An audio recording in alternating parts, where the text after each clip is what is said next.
Hərəkət üçün müəyyən bir qanunlar var. Biz həmin qanunlara riayət eləməsək, qəza baş verər və ya özümüz məhv olacaq, ya da ətrafımızda kiməsə zərər verər. Bugün Sparta markasında əyləşənlər sağlam sürücüləridir, deyil. Biz qanunlara riayət eləməsək, burada piyada keçidi var.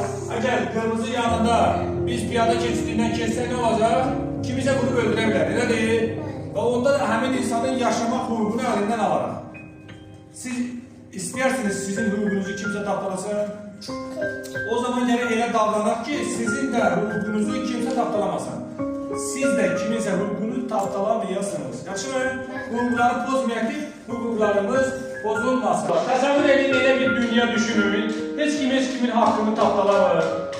Hamı bir-birinə hörmət edir. Elə deyil. Gözəldir də o dünya. O zaman biz elə bir dünya niyə qurmayaq ki? Sonra birlik və güclü cəmiyyət. Hamı birlik olsa, hamı mehriban olsa, gözəl bir cəmiyyətimiz olar mı?